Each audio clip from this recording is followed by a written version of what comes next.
अस्सलाम वालेकुम स्टूडेंट्स। आज के पहले लेक्चर के साथ मैं आपके पास वापस हाजिर हूँ और ये आपका स्मार्ट सिलेबस का टॉपिक है रिएक्शंस ऑफ फोटोसिंथेसिस। यहाँ से ऑनवर्ड पूरा जो चैप्टर है और पूरे जो साइकिल्स हैं वो डिफ़िकल्ट हैं, क्योंकि अगर आप पहले स्टेप को नहीं समझेंगे तो इससे आने वाला अगला स्टेप आपको याद नहीं होगा और समझ में भी नहीं आएगा।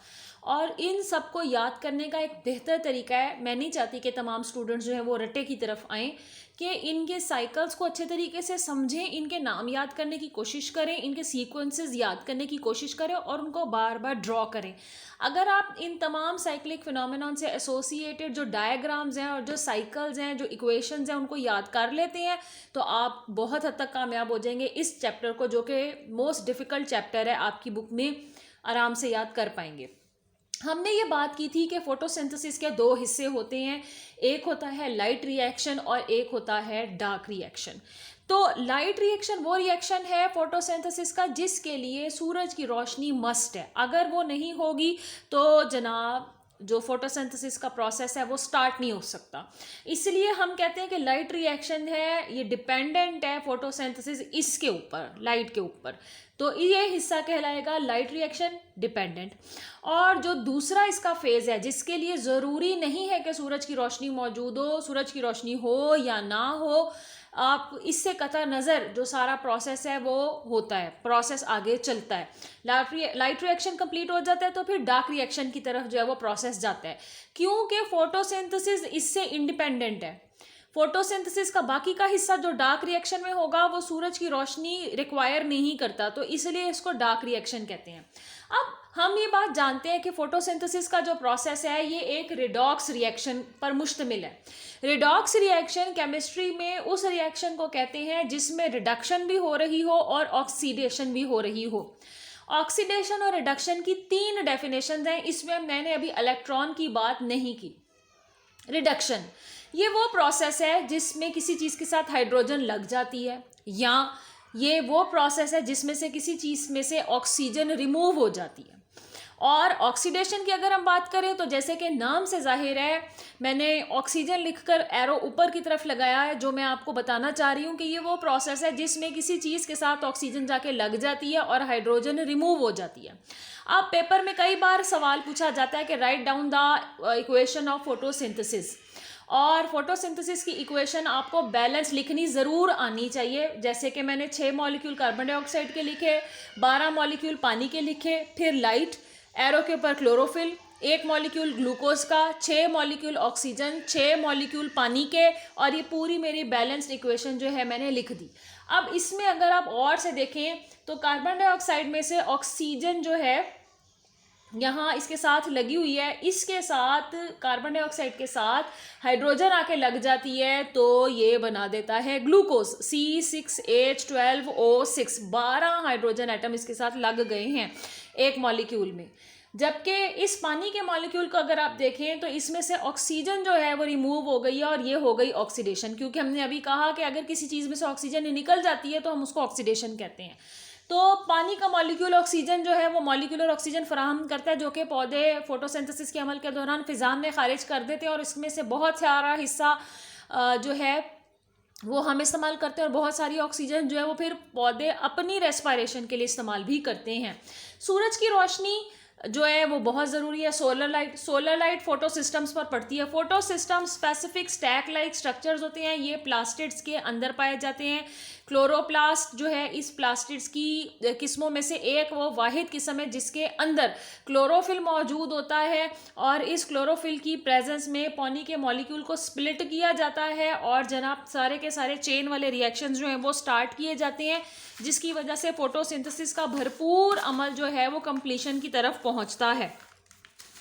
अब अगर हम आपकी बुक की तरफ भी नज़र दौड़ाएं तो इन्होंने तमाम जो रिएक्शंस हैं उसको दिखाया है, उसके बारे में बात की है, और बात की है जी एसिमिलेटिंग पावर की, कि जो एनर्जी कन्वर्जन है वो रिडक्शन के बाद आती है, और NADPH ये बनता है। यहाँ NADP प्लस लिखा हुआ है, इसके प्लस का मतलब है कि यहाँ पर इसके पास एक इलेक्ट्रॉन की कमी है, इसके पास फॉस्फेट लगा हुआ है, और जब इसको फॉस्फेट मिल जाए, इसको जब इलेक्ट्रॉन मिल जाएगा और एक हाइड्रोजन एटम मिल जाएगा तो ये रिड्यूस्ड हो जाएगा।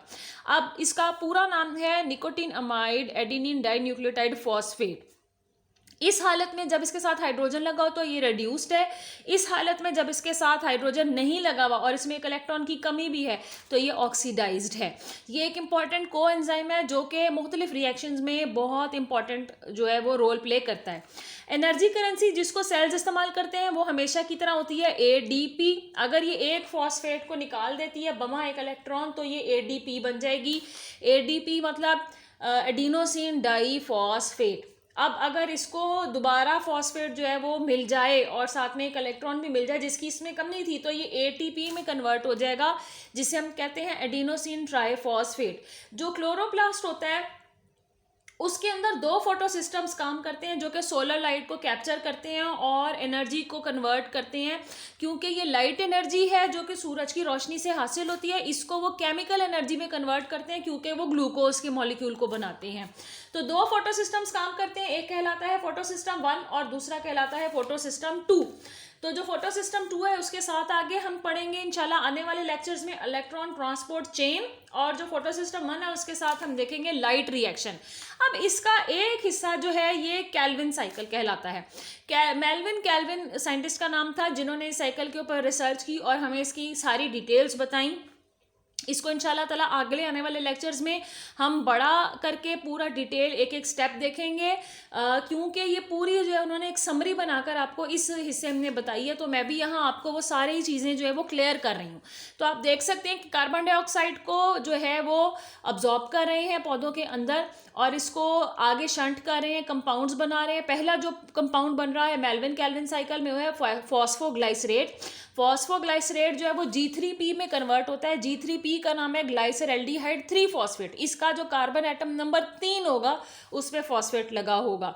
ग्लाइसरल्डिहाइड 3 फॉस्फेट एक नया कंपाउंड बनाता है जिसे कहते हैं रिबुलोज बिसफॉस्फेट, और फिर ये कंपाउंड जो है आगे से यहाँ पर NADP के साथ कन्वर्जन में हेल्प आउट कर सकता है, इलेक्ट्रॉन दे सकता है, वरना रिबुलोज बिसफॉस्फेट साइकिल के अंदर दोबारा जा सकता है।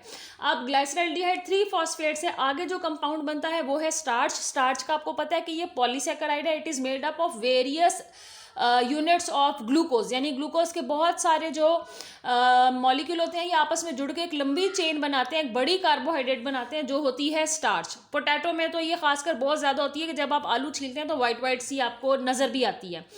और इसके लिए हमने आयोडीन सोल्यूशन का जो टेस्ट है वो भी रखा हुआ है जो आपने प्रैक्टिकल में जिसके बारे में आपने देखा होगा। तो स्टार्च जो है वो रिजर्व फूड मटेरियल होता है पौधे का, क्योंकि ये ग्लूकोज जो है उसको रिजर्व फूड मटेरियल के तौर पर नहीं रखता। अगर आपसे पेपर में पूछा जाए कि पौधे का रिजर्व फूड मटेरियल क्या है तो आप कहेंगे स्टार्च। और ये स्टार्च इसलिए बना के रखता है क्योंकि ये पानी में सॉल्युबल नहीं है, क्योंकि पौधे के अंदर हर वक्त पानी मौजूद है, पौधा पानी अब्जॉर्ब कर रहा है तो सारा ग्लूकोज पानी में हल होकर वेस्ट हो सकता है, जबकि स्टार्च पानी में गैर हल पजीर है, इनसॉल्युबल है, इसलिए ये स्टोर हो जाता है। अब इसी स्टार्च को मुख्तलिफ कन्वर्जन प्रोसेस से गुजार कर अमीनो एसिड्स बनाए जाते हैं जो कि बनाती हैं प्रोटीन, फैटी एसिड्स बनाई जाती हैं जो कि हैं लिपिड्स, और सुक्रोज बनाई जाती है जो कि कार्बोहाइड्रेट की किस्म है, जिसकी वजह से पौधे में मुख्तलिफ जो फल वगैरह बनते हैं, जो अंडरग्राउंड स्ट्रक्चर्स बनते हैं जिनको हम इस्तेमाल भी करते हैं, उनमें मिठास आती है। इसके साथ आपका लेक्चर का ये हिस्सा आज ख़त्म होता है।